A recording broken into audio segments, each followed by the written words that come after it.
will be around. As you said, maybe the fact that the dream of having to be in Russia might just be another, motivating factor for the guys to want to play very well. Play Rwanda today, they have to take the game they have to take it, one game at a time. Exactly. So looking at Rwanda, they hosted in 2016. It wasn't really a good one for them. But when you have a country that is coming into a tournament that the bulk of their players are more like the national team, then compared to, where you have our players, selected from different sides. You talked about some of them, the Exodus and all that. But this coach, I would say, is really lucky because some of the players, he still got them. So all he needs to do, put them together. Just a win against Rwanda would just be that, major step, major leap. That you have to start well. And not just winning. We talked about the fact that they've not been really scoring. So we'll see what they will be able to produce, the likes of Pt.2 and all that, what they can produce against Rwanda, and that will be, the major step for the Eagles too.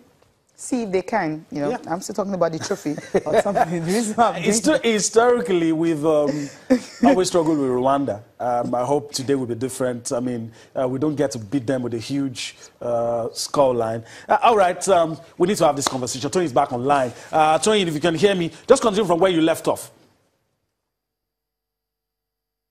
Yeah, I was talking about a lot of Coach Ganato yesterday, boosting the morale of the team, and Coach Salisu Yusuf at the pre-match conference yesterday told the media that our intention is not, as you said, pick up for now. Our attention is on winning our game today against Rwanda, having a good start, and then we can pick it up from there, take it one game at a time, keep winning until maybe there's no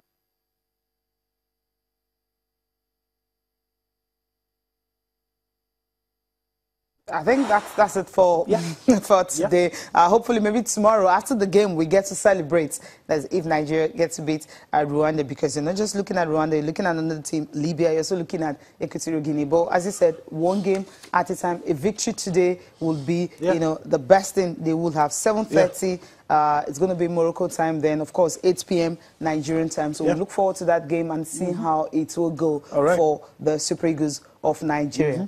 Okay, let's bring you some of the results. Competition started on Saturday, a game on Saturday, 3 matches yesterday, 2 matches to be played today. These are the results, and you have them right there on screen. Good one for the host, 4-0 victory over Mauritania.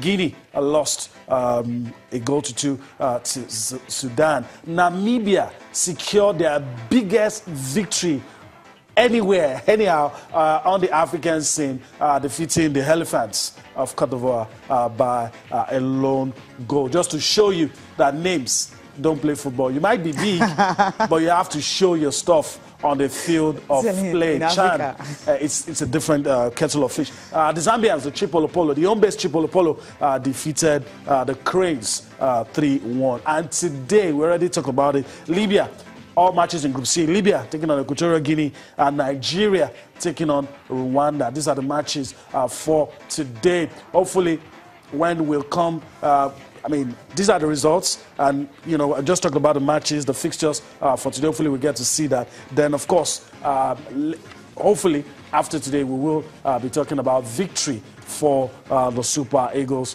when they take on Rwanda. All right, that's for the Chan. Let's quickly move on the show and talk about some other issues on the show. Talk about the Nigeria Professional Football League. A lot of football action these days. We've just concluded. We just talked about Chan, and of course, we want to move quickly to the Nigeria Professional Football League. I'm very sure we'll make that switch, and so that you can see what we have. Week 1 in Nigeria Professional. Interesting results coming from across the center, from newly promoted sides. The one who went away from home to get a victory. Plateau United, a good one. Niger Tornadoes, you will say, is also a good one. And some of the big boys, Rangers, well, not a good one away from home. AIB, of course, getting the points away from home. But it was really interesting because when you're starting, the first game that was on Saturday between Katsina United and Canopilas, that one ended in a draw. Katsina, the home team, had to go down for them to be able to, get the draw out of it, which was, to me, was really fantastic. Then on that contrasting result that you will see, Plateau United getting their win, MFM losing. But then, when you have Plateau United leaving it late to see off host Nasarawa United, it tells you that this league, it's going to be very, very competitive. Very, very interesting. I mean, some of the results came as a surprise. Heartland, you know, I don't know, because of the reorganization and everything, I thought they were going to win. Nasarawa United lost to Pt.2 United. Cecilia already hinted about that one. Heartland, goalless draw with Sunshine Stars. Kwara United lost at home. Returning Kwara United lost to Niger Tornadoes.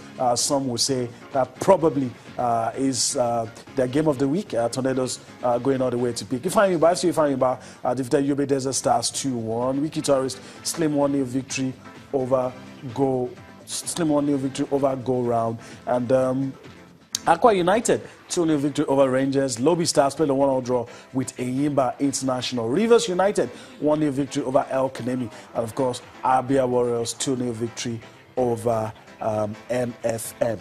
Yeah, a good one for Aqua United beating Rangers. A good one also for Eyimba International going away from home to win. But I think for me, the big victory will be the one of Pt.2 United, you know, the defending champions. You know, when you start like this on a winning note, away from home, you build their confidence. That's why the fact that, you know, they don't have some of their key players, but then the coach is still there. For Rangers, we know Imama is with the Chan Eagles, so he's not there. Maybe that may have affected them a little bit. Who knows? But Aqua United know what they needed to do, and they just went all out, getting it. Rivers United alone go over Economy Warriors, another one. You know, it was really a tight one. Abia Warriors, I was surprised I didn't really see Rafael Everton. The story reaching us is that, well, this really fit his team or something, but I really don't know. But that coach was unveiled, and he spoke a lot, you know, his dream, his desires, and all that because of the structure they built. He wants to help them build that. Was surprised we didn't see him at the touchline. There was another coach that was there for Abia Warriors. That game ended 2-0. Newly promoted side, some of them, not a good one for go round. The Yobe Desert, Kwara losing at home, also not a good one for them too. Maybe the accident affected them a little bit? Maybe.